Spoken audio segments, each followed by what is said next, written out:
What is up, my ninjas? I am Strydent, and I am back with another review for you guys today. And today we're taking a look at the unfortunately much maligned SH Figuarts Batman from Justice League. This is the Batfleck 2.0, I guess. Well, technically it's not a 2.0 because Figuarts didn't do a previous one. I wish they did, but design-wise, this is the Batfleck 2.0 because this is the second appearance of Batfleck in film form. I love this figure. I'm going to say it right off the bat.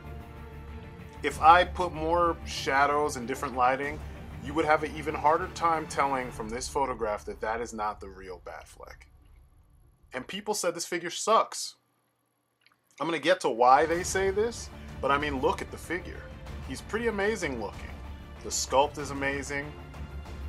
The articulation is actually really damn good.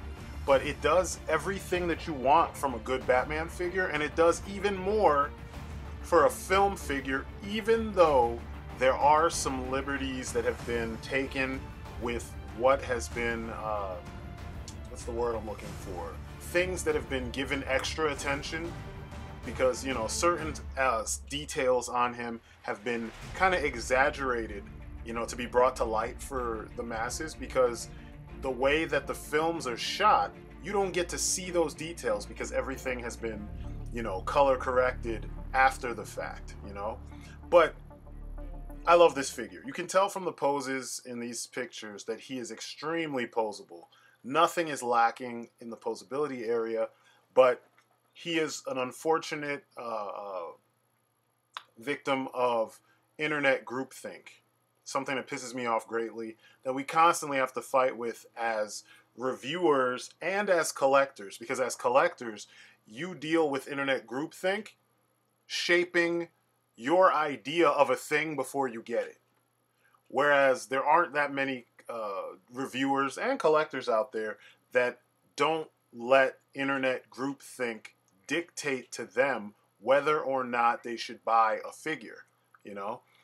Or anything, because you see it with games too.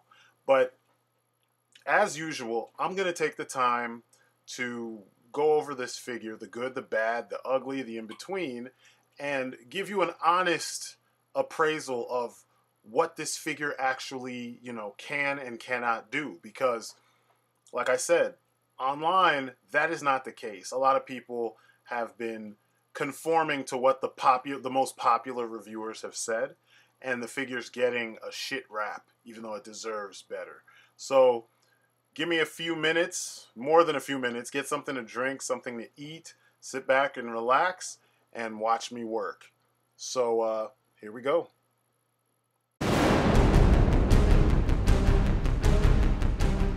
So right off the bat, you can see from all the posing and all the, you know, theatrics and all the action going on right now, I'm in love with this figure, and I think that it does a really good job capturing all the elements that make up the design that was featured in Justice League. Now, being that I was unable to get the a real Mafex BVS Batman, I ended up getting a bootleg. I thought it was the real one, but you know, I should have known a little bit better because the seller was in China. But I have, you know, that and the Mattel version, and I wasn't able to get a Mezco one. So I figured when this dropped, this would be a good chance to get a standard Batman, because the Mafex version of this suit doesn't come out till much later. But one thing you see here straight off the bat is the colors are lighter because they're not based on color corrected images. So the paint job or the plastic used for this figure is more in line with what the costume looked like outside of the film. Is what it probably looks like in real life, you know. And I've seen behind the scenes footage, and it is gray and black, like we've always wanted. And that's not a bad thing, you know what I mean? Unfortunately, for a lot of films done by Zack Snyder and company, they color correct the shit out of the images, so a lot of things are lost, you know. There's so much detail that's lost to heavy shadows, you know. And there's so many little details that all the costumes have that they just don't make it. They don't make it. So one thing that the Figuarts does really well is they gave you a somewhat simplified version of all the textures and all the little details that are found on these costumes. And they work well if you light them with fairly harsh light so you can get heavy shadows. Every time I put this guy in a pose, he just looks like the film. I mean, look at this. That's lighting from the film. It looks just like him, you know? There's so many other little details that they got. I mean, from certain angles, it looks more or less like Ben Affleck, but they got the big old crazy brow, you know, the frown with the eyebrows really high up, arching at the, you know, towards the ends. That blank kind of just resting bitch face that that you know, it's like bitter beer face, you know, permanent bitter beer face that, you know, Affleck has in these films.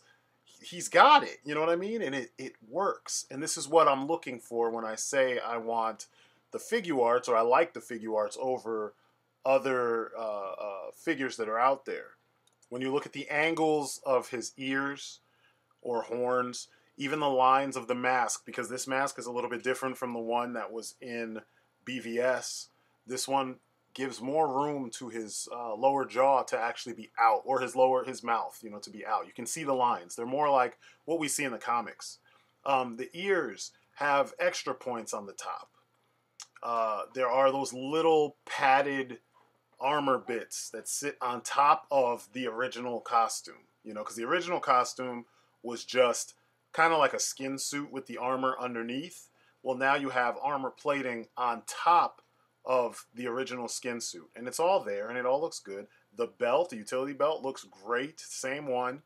Knuckle dusters in full effect. He has these gauntlet pieces that kind of hook onto the outside of his gloves. So these are like reinforced versions of the ones that you saw in BVS. In BVS, the spines stuck out of the glove, and that was it. It's a different look, you know, and it looks good. A lot of people complain about the color.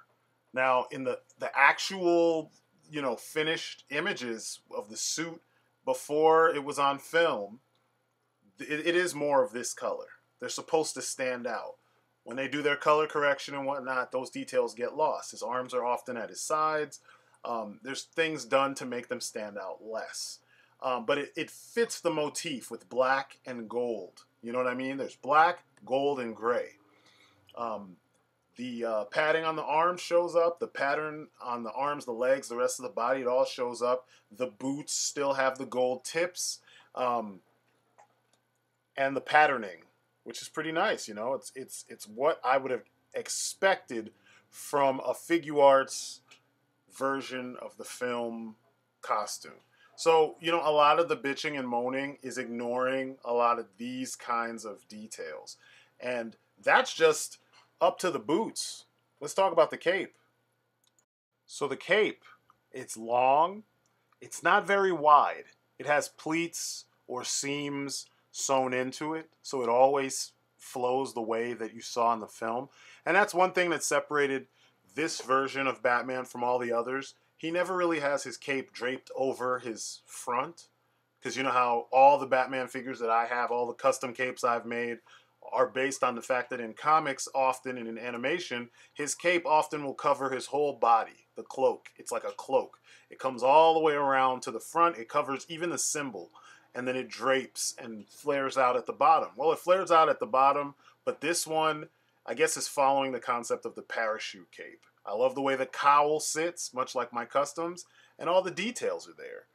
Even the little joints, the segment, what are they? The little accordion pattern on the back of his neck to show that the neck portion can move. It's all there, and this is what you want. So when people say that this figure sucks, it's already, they've missed the point. I mean, it's obvious.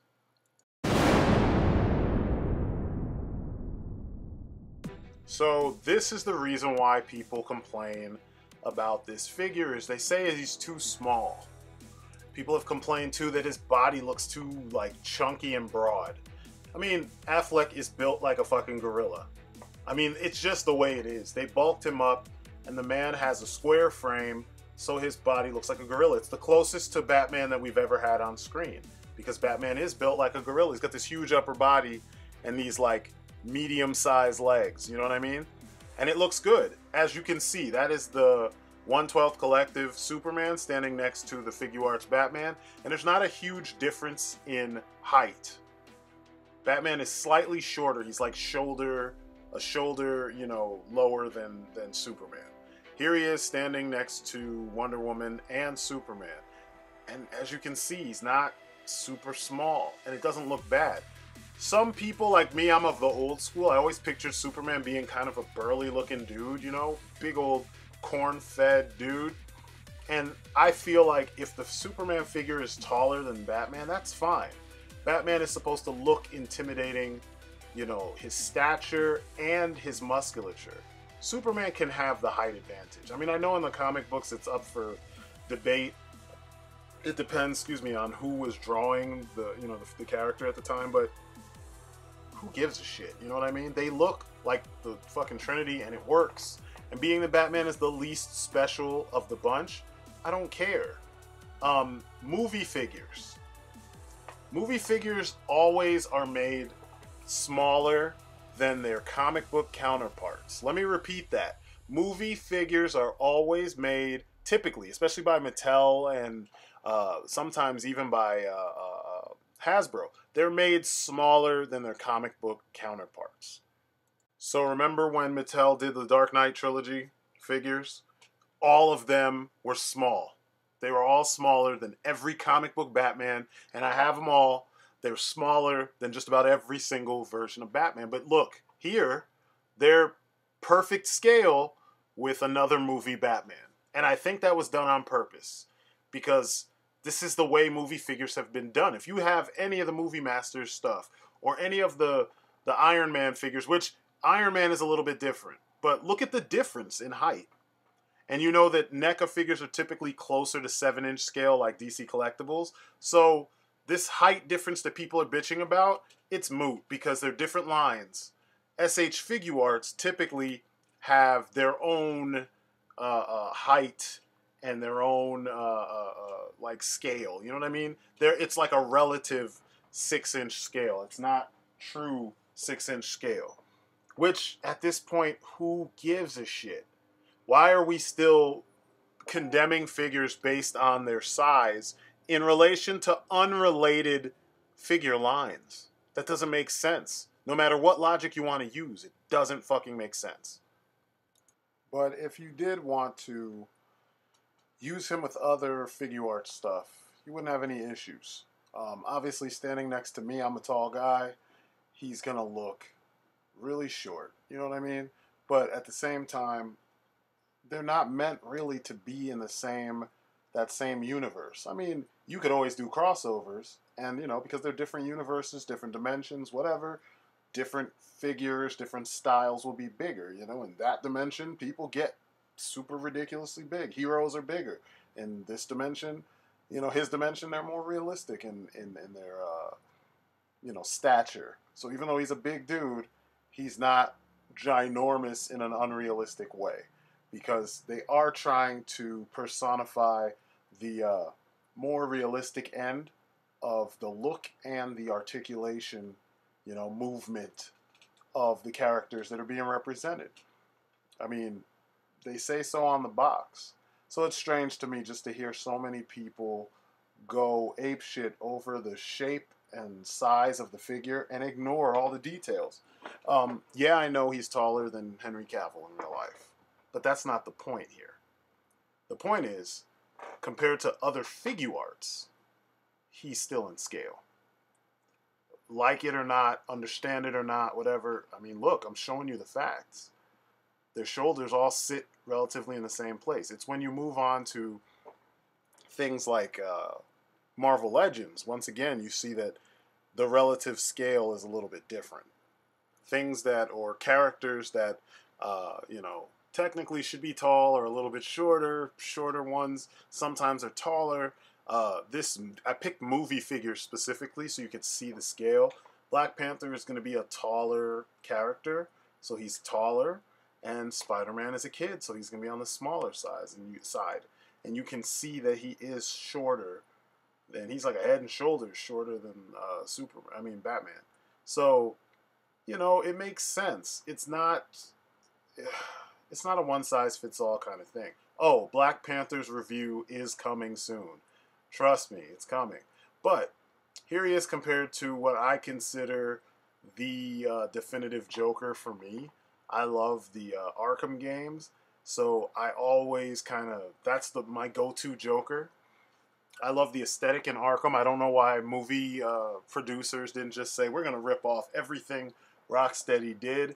We'll slightly tweak it to make it our own, but we're going to go for that aesthetic, because that version of Batman had more detail, but it was functional detail, and he just looked like he was ready to deal with everything. The only part of the Arkhamverse I wouldn't follow is Arkham Knight's design. I don't like it. But this Joker is awesome. And look, he's tall and lanky. Why can't he be taller than Batman? Why can't he? Why can't he just be an imposing, scary-ass motherfucker? Why can't he? So, you know, I have no problem with that. I have no problem. For all the OCD collectors, they're going to be on movie shelves and video game shelves anyway. Same thing here. You put me next to that Joker, and I look bigger because my suit of armor is bigger, and I'm tall, so I fit. It gives you variety. I don't know why people are so adverse to variety when it comes to, you know, their collections. But in my opinion, it's not a game changer if Batman is not the tallest guy on the team. It actually adds to the reason why he is so pissed and has to show off and has to do more to be taken seriously. I don't think it really stops anything. I don't think it really prevents anything. I don't really think that it messes up the image of the character if this particular figure, you know, or movie figures in general, are not ginormous. Remember, these are real people. And I understand Affleck is tall, but this is a relative thing depending on the toy line. And this is the part that I have to keep on reiterating so that people understand where I'm coming from. It's not that the figure is the wrong height, period. It's when you take him out of the realm of SH Figuarts and you start comparing him to any other figures, that's when there is a discrepancy. But this is the way it is across all of the figures made by the SH Figuarts, by Bandai, in the SH Figuarts style. Sometimes they'll manage to get by, but most of the time, no, they're just not going to. Even if they're meant to be bigger, like Ultraman in the SH Figuarts 50th anniversary Ultraman. So, you know, just to let you guys know, it's on purpose. Accessories. Homeboy comes with a decent little set of accessories. It's mostly stuff that he used during the beginning part of the film when he was wearing this costume. He pretty much only used batarangs and the grapple gun. It's just that simple. I'm going to get into a little bit more about the amount of things, but before I get into the amount, I want to talk about the individual things. So, of course, you have the different sets of hands. You have 4 sets of hands, which include the hands that he's got on his person when you open the package, and he's got his grapple gun and the actual batarang, as well as the figure itself. So everything here is sculpted masterfully. There's no issues anywhere with sculpt or paint. Batarang, beautiful. The grapple gun itself, beautiful, even with these tiny pieces connected to it. Now here's the grapple gun with just the tiniest little clip on it. And I want to explain. This little piece here is what it looks like when the individual grapnels are not connected to the bat grapple. Maybe he used them already, maybe he needs to reload them. This is a separate piece that you can clip on in place of that. This is what it looks like in Batman's hands. You have a pair of hands specifically for that. They look good, they work, I have no issues. This is the grapnel gun from the Mafex compared to the Figuarts one. And you can already see that the size is different. Now, the 2 figures are relatively the same size, with the Mafex one being taller, but their hands are about the same size, so it's kind of crazy how there's such a drastic difference in scale. So I use this one most of the time with the Mattel version. These are the holding things hands for the Batarangs. Holds the Batarang perfectly. It looks good. Looks beautiful. I love it. Last of all, there are the fist hands that look wonderful. And overall, this is all the stuff you get. And that brings me to my nitpicks, my problems, issues, and nitpicks. So, this is all the shit you get in the Mafex Batman's package. Why is there such a drastic difference? You know what I mean? Like, that shouldn't be. So, you know, thinking about it, and this is from a bootleg and all the parts are there, I was surprised. I was like, wow, man, this is a lot of shit. And the hands are almost compatible. Almost. I mean, I wouldn't try that because the pegs will probably pop. So if you can widen the holes on these hands, then you have some extra hands to use. But, or if you replace the pegs. I did that on my Mafex Batman, but that's not the point. The point is, look at all the extra accessories. And this is from BVS. So, you know, we should have had all of that plus the stuff he used in Justice League. So there's a huge difference, and that's my only gripe. Getting back to the review, it's just, the figure hits all the other marks for me. I love the way you can pose him. I love how agile he is. I love how he holds the poses. I love the fact that everything works. You know what I mean? The weapons fit in his hands perfectly. His stature works perfectly. I can get him to do things that most of my other Batman figures cannot do. So, you know, I don't really have issues with this figure the way other people do, because I don't judge my figures based on what other figure lines do. I judge my figures based on what this figure line is supposed to do. So this guy's a win. I'm in love with this figure. I think it's dope.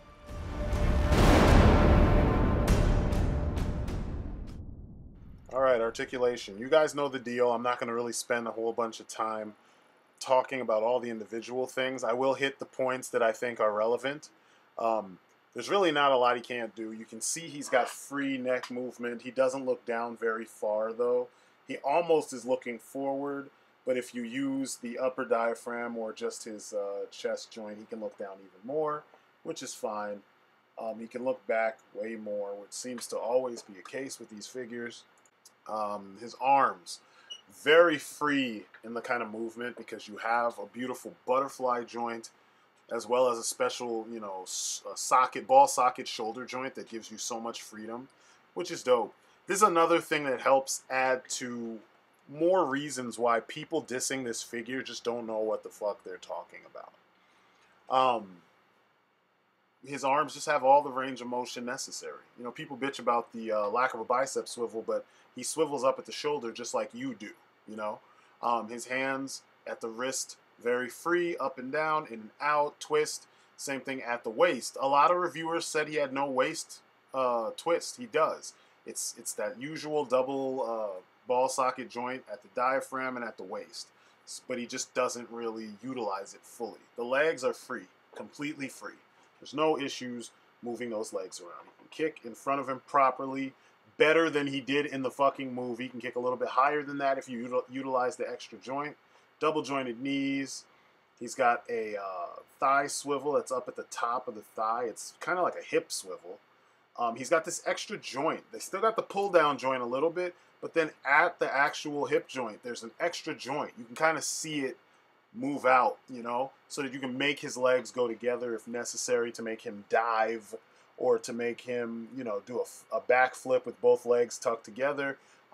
It's just a lot of innovative, tricky, like well-hidden movement.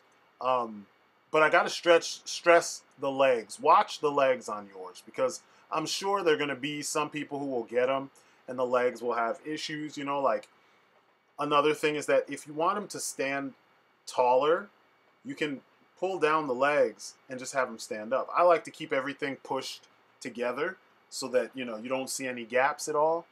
But some people like the gaps. Some people don't care that there's a gap. They want Batman to stand taller. So if you do pull the leg down and stand him up, you know, and it'll work. And you can see right there, you gain a couple, like, I don't know, half an inch or so, and he'll look a little bit taller, because that's literally what's missing when you compare him to other figures. Unless they're 7-inch scale figures, then you have a drastic difference between the two. But I really think they did the thing. I mean, look at how he kicks. It's proper. I mean, think about all the Batman figures that cannot do that. All the DC Collectibles Batman figures that the kicks don't look natural when he kicks that high. You know what I mean? Because he doesn't have the you know, the core articulation to pull off those poses that way, as well as all the joints in the legs, you know. So, you know, I give him props. The articulation is on point. The figure is, you know, he benefits from all this. And it's another reason why people have been wrong. I mean, it's not the first time, right? And now for the bottom line. You already know. It's my favorite part. So, this is the part where I explain to you, I summarize everything that I've started to tell you guys about this toy. It's a Batman figure. It's exactly what you would expect from a good Batman figure. He does all the things that a Batman figure should do. He's got decent articulation. In many places, it's remarkable articulation because it's a Figuarts. He's got the movie accurate details. Everything is fastened. Nothing's falling off, because sometimes, you know, like with Figuarts Cap, you had to glue down the elbow pads and stuff. I didn't have to do any of that if indeed it's not glued down. Mine didn't fall off, and I've been playing with this thing since I got him. I actually been playing with him in place of a lot of other figures because I had to put him in the Justice League Batmobile. So this figure is a really good example of what Figuarts can do with movie figures. And they've been doing this with Tokusatsu, where we're getting movie accurate versions of like Ultraman and, you know, various Super Sentai and Kamen Riders and such. So I don't understand why people want to try and paint this figure in an ugly light simply because he's not as tall as the others. That's a bunch of bullshit. So, you know, looking at this figure, you can see it's Batfleck. It is definitely Batfleck. No issues there. The way the light hits the sculpt is just beautiful. Shadows fall in the right places. All the right design cues are actually popping and, you know, in full effect. There's really not much else to say about this figure. It's not lacking. If there is one more criticism that I'll give him, is the wire that's in the cape that allows the cape to stay flowy. It's not a very strong wire, so if you want the cape to look like it's taking on some air, it won't. But, I mean, look at what Mattel tried to give us. Granted, that was BVS, but, you know, look at him in comparison to other Batman figures. He's a great figure. And even if you decide to do a custom cape, you won't lose anything because the figure's so posable, he actually will look more natural with the proper cape. I do think the cape is movie accurate because in the movies, he doesn't like to have the cape flowing in front of him. You know, he doesn't have all the different capes like in the Nolan trilogy. And like the way Keaton Bat's cape stayed in front of him, just like I like the Batman's cape to be, he doesn't have that. So, you know, it does what it's supposed to do. And then on top of that, oh my God, he fits in the Justice League multiverse Batmobile perfectly. I have no issues there. So this guy is all win. So you guys should pick him up. You will not be sorry. He's worth the price of admission. He's a beautiful looking figure, and his articulation puts him way above other Batman figures that are out there. And if people say otherwise just based on his height, they're idiots. You know what I mean? Let them be happy, you know, ignoring this figure and getting another one of the same repainted Batman figures, and you get this one. He actually goes for a decent price. You won't be sorry. It's an A+, you know, A+. Maybe even S-class. So that's my story, and I'm sticking to it. As always, I am Strydent. You guys have been great. This has been my look at the Figuarts Batman. You will love this figure. Peace outside. Thanks for checking out my video. Just wanted to remind you guys to like, share, comment, and please subscribe if you haven't done that already. You know, this helps me know that you like what I'm doing and I can make more. We also have a Facebook and a Patreon if you feel like supporting the channel. This way I can continue to make videos about the stuff that we love so much, which is mostly these action figures. So I hope you like what I'm doing, and I hope you want to support. So I look forward to it. Thanks again, and peace outside.